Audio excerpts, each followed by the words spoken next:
Hello everyone, I'm Dhanush, studying in the 8th semester of Mechatronics, Sri Venkateswara College of Engineering.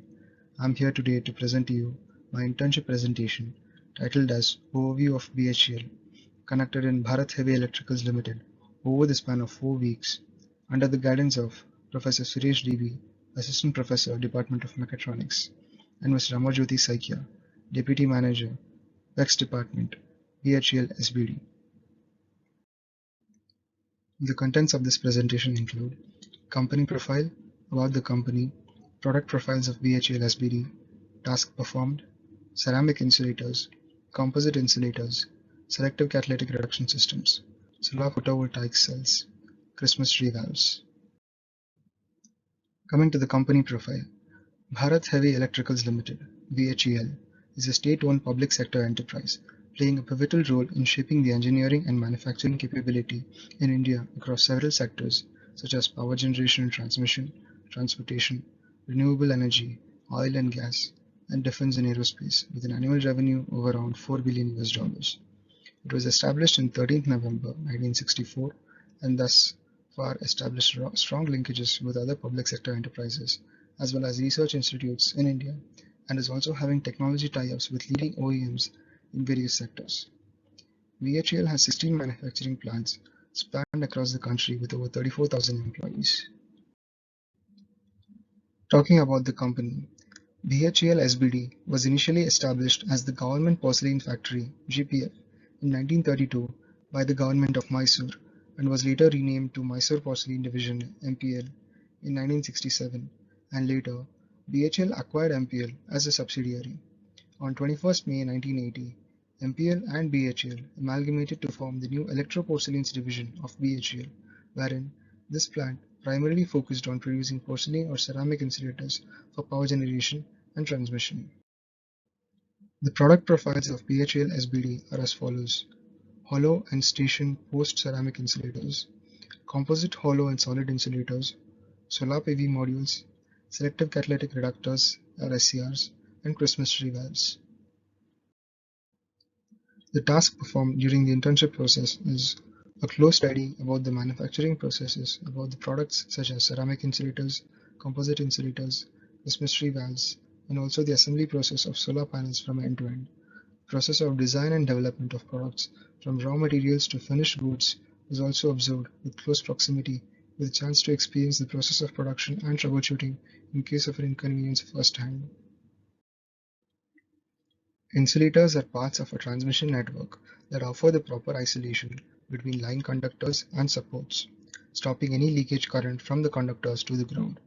The overhead transmission line conductors must be appropriately insulated from the supports in order for the current flowing through the conductors to avoid flowing through the poles or towers where they are supported. The insulators placed between the line support and the conductors are used to accomplish this. Porcelain is frequently used in the production of overhead transmission line insulators, though several other specialized composition materials, including glass and polymer and other materials, are also employed in the production of overhead and line insulators. Porcelain outperforms glass in terms of mechanical strength, leakage resistance, and temperature sensitivity. Coming to the types of insulators, the first one is the pin-type insulator. The term pin-type insulator refers to that of being used to physically separate a wire from a fixture, such as a pin on a utility pole or tower. Systems for distributing 33 kV power supply employ this kind of insulators. It is set up on a pin, as the name would imply, with a conductor attached to it. Typically fashioned of porcelain, these insulators are also made of glass sometimes. Even now, 33 kV power distribution networks employ these insulators. Depending on the voltage of application, these insulators can be found in 1-part, 2-part, or 3-part types. The entire insulator in 11 kV electricity distribution system is a single piece that is shaped like a porcelain or glass. Now, the architectural arrangement of the pin-type insulator may be seen below. Porcelain shard and a galvanized steel bolt make up its two main parts. This bolt's bottom is firmly fixed in place with epoxy. The insulator might be protected from bolts using a variety of techniques. The second type of ceramic insulator is a suspension type insulator. An overheaded transmission line is shielded by a suspension type insulator, just like a conductor. In most cases, it is constructed of porcelain and has a single or a string of insulating discs suspended over a tower. It solves the drawback of a pin-type insulator and functions at voltages more than 33 kV. Its two main parts are the cross-arms and the insulators, also referred to as disc insulators, with a multitude of metallic linkages. Through the use of metallic linkages, multiple insulators are linked in series to create a suspension insulator or suspension string. The conductor is suspended by the bottommost insulator, and the top end of the insulator is held in place by cross-arms. These insulators are typically utilized in overheaded lines. The next type of insulators are strain insulators. Strain insulator is a type of electrical insulator that functions mechanically to resist the balanced electrical wire. These insulators support radio antennas and transmission cables and electrical wiring.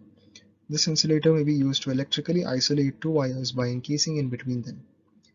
There is a significant tensile load in the transmission line at the corner. At sharp corners, strain insulators are used to sustain this enormous stress. These insulators on high voltage transmission lines come with a set of suspension insulators. As a consequence, the suspension insulator sequence can be positioned in a horizontal plane, whereas the insulator discs are put in a vertical plane. To maintain high tensions, many suspension strings are joined in succession. Shackle insulators, similar to strain insulators, are used for lower voltage lines, such as those under 11 kV. The next type of insulator is a shackle insulator. A shackle insulator is a type of low-voltage insulator that is used in distribution networks. This insulator is often referred to as a spool insulator. These insulators may be operated in either the horizontal or vertical orientations. Due to the subterranean cable utilized for distribution, this insulator is currently less frequently employed. This is the insulator manufacturing process, and let's discuss each of these processes one by one. Firstly, coming to the raw materials, the primary raw material used is aluminum oxide, Al2O3, commonly known as alumina, is one of the best materials to employ in production of insulators due to its combination of hardness, high temperature functioning, and high electrical resistance. Alumina is available at purity levels as high as 99.9%. Second is the Bikiner clay. It is also referred to as ball clay. They have a composition of about 20 to 80% colonite, 10 to 25% mica, and 60 to 65% quartz. Ball clays are highly flexible and fine-grained clays, which are prized for their refractoriness, plasticity, high unfired strength, outstanding workability, and high rheological strength.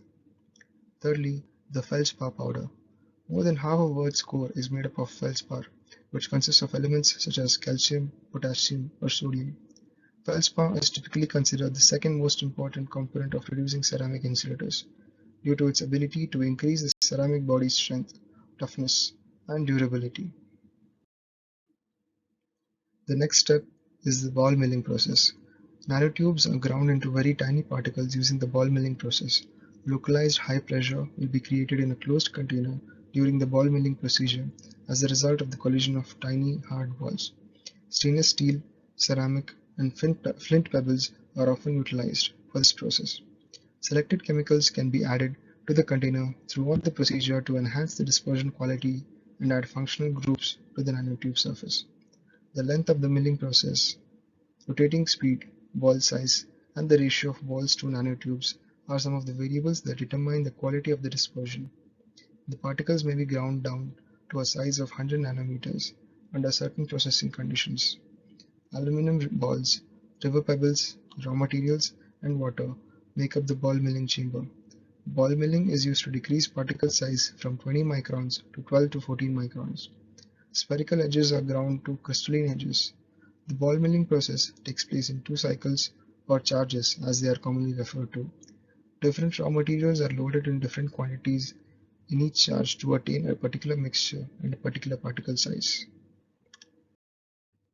After the ball milling process, with the mixture of all the raw materials, a slurry mixture is obtained, which is often referred to as a slip, which is obtained by grinding all the raw materials together. The raw materials that have been treated in a ball mill are put into a large tank. The specific gravity is then sustained at 1.4 plus or minus 0.2 in slip form. And next is the filter pressing process. When using a filter press, slurry is poured into the machine in a method that ensures that particulates will be distributed evenly throughout the filling process. Filter cake is created when solids build up on the filter fabric. Following that, the filtrate enters the manifolds along through corner vents after leaving the filter plates, providing pure filtered water. Filter process work by exerting pressure towards the substance to be filtered. As a consequence, as the feed pump for the filter press increases pressure, particles gather inside the compartments until they have been completely filled, resulting in the cake.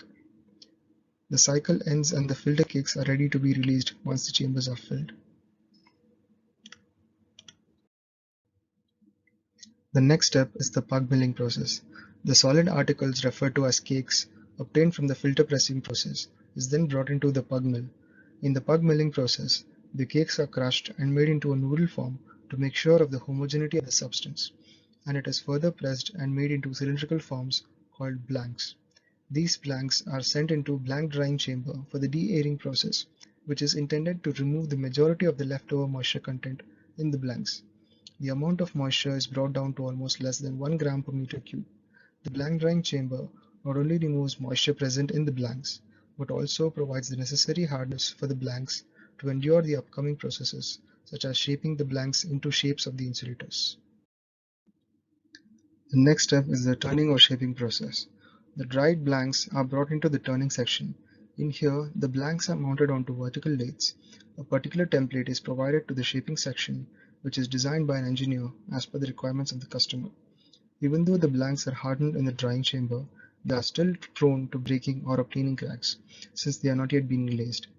Hence, the blanks are to be handled very carefully and to be shaped with high-level precision, since even a small deflection in the measurements might result in a faulty product. After the shaping process is completed, the shaped models are brought into the model drying chamber, where they spend 3 days and then move into the tunnel dryer, wherein it goes through a slow drying process from temperatures 0 degrees Celsius to 140 degrees Celsius, which completely removes any residual moisture present in the models. Next up is the glazing and firing process. After the models are completely dried in the drying chamber, a cycle of surface roughening is performed on the models so as to apply the glaze and the grag, since they do not hold on to a smooth surface very well. Grag is a mixture of very small portions of rocks applied at both ends of the model to help improve the grip at the ends so as to improve the handling of the models throughout the packaging process. An impermeable layer or coating of a vitreous material known as ceramic glaze is an impervious layer or a coating that has been fired into contact with the body. The glazing process followed by this firing process, where the model is fired at soaking temperatures of 1200 degrees Celsius for 6 to 8 hours. This firing process provides the model maximum strength, making it pretty much unbreakable. Next up is the testing process. There are 3 testing phases that take place. The first one is the thermal testing. The first stage of testing involves a thermal bath wherein the models are immersed in both hot and cold waters. During this thermal testing process, the glaze layer will crack open if any irregularities are to be present in the insulator model. The next testing is the electrical testing. The insulator models are supplied with high levels of voltages ranging from 88 kV to 120 kV. During this electrical testing process, if there are any conductive impurities present in the model, it will cause the model to break open, resulting in a defective model. The final testing is the mechanical testing, and mechanical testing consists of 4 tests: bending test, torsion test, tensile test, and compression test. The load applied in each of these tests varies from model to model as per the user requirements. Coming to composite insulators. A composite insulator is an electrical insulator made up of multiple materials, typically consisting of a core made of fiberglass or other high-strength material and an outer layer of silicone, rubber, or other wear-resistant materials. Now, comparing composite insulators over ceramic insulators, they have certain advantages such as they are portable, lightweight, quick to install, compact in size, and simple to maintain. Nearly 2 to 2.5 times higher fouling resistance compared to ceramic insulators. They have superior electrical characteristics and higher mechanical strength. Composite insulators have better moisture avoiding design and waterproofing ability. They have superior electrical corrosion resistance and sealing performance. They also have excellent resistance to brittleness and creep, as well as strong impact and shock resistance. Composite insulators have stronger bending and torsion properties. They also possess certain disadvantages over ceramic insulators, and they experience higher levels of chemical alterations on the surface as a result of weathering, dry band arcing, and flashover. Chances of deterioration due to erosion and tracing, which will ultimately lead to the insulator failing. Uncertainty of long-term reliability, and also challenging to look for damages or irregularities, and defective insulators are tough to locate. Now this is the production process of a composite insulator. It consists of 5 steps. The first is injection of segment A. The second is preheating of segment B and segment C. The third step is the injection of segment B and segment C. The fourth step is the testing of the composite insulator. And the fifth and the final step is packaging. Coming to the section of selective catalytic reduction systems. Selective catalytic reduction (SCR) converts oxides of nitrogen, most often referred to as NOx, into water and diatomic nitrogen using a catalyst. This catalyst stimulates the reaction between a stream of exhaust gases and a reductant. Some of the most commonly used reductants are anhydrous ammonia, aqueous ammonia, or urea. Urea, being the industry standard catalyst, gives out nitrogen and carbon dioxide as the reaction nears completion. This is how an SCR works. The flue gases or exhaust gases enter through one channel, wherein a DEF supply, which consists of urea and water, also enter through the same channel, and these flue gases enter through the catalyst, which converts the nitrous oxides into nitrogen, water, and carbon dioxide. Now coming to the SCR manufacturing process, the first step is the kneader mixing, where all the raw materials are put into a kneader mixer and mixed into a uniform homogeneous mixture and unloaded and stored in batches. And the next step is the stainless steel roll is loaded into a metal mesh expander machine and then heated to relieve stresses and the degreasing and to perform degreasing. And the next step is the coating and IR drying, wherein the expanded metal mesh is coated with the needed mix and heated through an IR dryer. And after the metal mesh is dried using IR dryers, it is beaded and cut according to appropriate sizes and stacked in a box and natural dried for some time, and again sent into a calcination machine for heating, and then stacked into modules and assembled. Solar photovoltaic cells are a type of energy conversion systems that convert photons from the sun into electrical energy. This is the solar cell module assembly process, and let's discuss each of these processes in detail.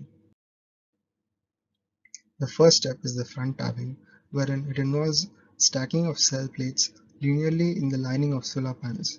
Tabs or lines of conductors which are made of copper and coated with lead are made to lie on the solar cells, which form the conductor path for each of these cell plates.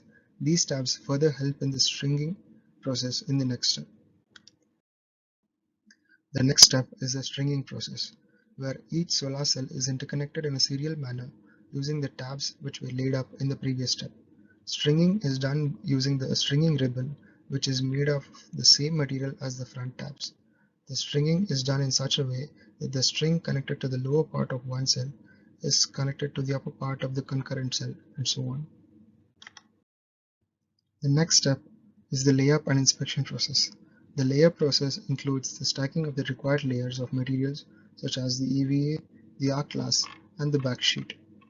Once all these layers are stacked on top of the other, the block is structured in a sandwich form, checked for any gaps or air bubbles, and sent on to the next step for lamination. After the layup creates a sandwich of layers, the structure moves on to what is called the laminator. In this section, the sandwich is heated to a certain temperature, which causes the EVA gel, which was laid up in the previous section, to melt. After the melting of the EVA gel, it acts as a sealant which covers and seals the whole structure. This process takes place in a vacuum-sealed area. A vacuum pump is continuously running to make sure that no amount of air particle gets into the heating chamber, which might cause oxidation and create improper sealing actions. Hence, it is very crucial to maintain the vacuum chamber optimally throughout the process. Once the lamination process is completed, the module is again inspected for air gaps and cracks. Next comes the trimming and framing. In this step, the sandwich module is stripped of any excess EVA gel which is overflown in the previous step while melting and laminating the layers. After it is completely trimmed and stripped off of any excess or overflown EVA gel, it is ready to be framed. The sandwich layers are covered with aluminum frames from all sides to hold the layers in position. It is also fitted with a junction box which takes care of all the electronics and power flow from the cell module to the circuit. Next and final step is the testing. It is also called the sun simulator testing. During a sun simulator test, the solar module is exposed to a swift, powerful burst of light from a xenon-filled arc lamp. The output spectrum of this lamp is as close as it can be to the spectrum of the sun. The output is collected by a computer, and the data is compared to a standard solar module. The power output of the reference module has been regulated to correspond to average solar radiation. Measurements of module parameters are made under standard test conditions, 25 degrees Celsius and 1000 watt per meter square of radiance are the conditions specified by STC.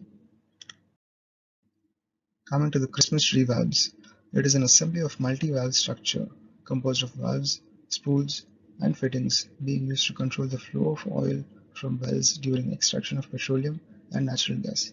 The wellhead is referred to as Christmas tree because of how the structure of the valve-equipped wellhead resembles a pine tree. The Christmas tree is attached to the top of the tube and then cemented to the top of the casing. When additional completion of work is required, these valves give access to the well bore while controlling flow and maintaining pressure. The flow can be connected to a system of pipelines and storage facilities from the Christmas tree's output valve to deliver the good to refineries, natural gas compressor stations, or oil export ports. The Christmas tree is the crucial constituent of the offshore hydrocarbons production system. It is essential to the emergency shutdown system and acts as the primary instrument for well control. The Christmas tree, which is perched above the wellhead casing system, symbolizes the connection between the well and the production and processing facilities. Coming to the comparison of vertical Christmas tree and horizontal Christmas trees. In vertical Christmas trees, swap valves and master valves are piled vertically above the tubing hanger where the master valves are placed. On the tree's trunk, the production and annulus bore are located vertically. Before installing the vertical Christmas tree, the well completion is accomplished. The Christmas tree may be retrieved without recovering the downhole completion, since the tubing hanger sits on the wellhead. This type's versatility in installation and operation makes it a common use in subsea areas. In contrary to the vertical Christmas tree, the horizontal Christmas tree valves are situated on its lateral edges, making well intervention and tubing recovery simple. As a result, this kind of tree is ideal for wells that require several interventions. Instead of the wellhead, the tubing hanger is inserted into the tree body. As a result, the tree is attached to the wellhead before the wellhead is finished. Coming to the conclusion of my presentation, my shop level study at BHEL has improved my understanding of industrial operations. I witnessed several industrial operations that turned raw materials into finished goods. I experienced the fullest procedural operations. I now have the confidence to face my professional prospects and a lot of ideas to share with my institution. My internship at BHEL-SBD taught me how human connections, real-life problems, and exceptional work under pressure. This extensive internship allowed me to see firsthand how a raw material is processed into a final product and how it is selected to best suit the process and product. I saw enormous practical machines in action and realized how much experience they require to operate. I learned about the intricate process of maintaining such large machines and how to handle problems or disruptions in event of a machine failure. This is the internship visit by our faculty in charge, Professor Murugesh PD. These are the references taken while preparing this presentation. Thank you.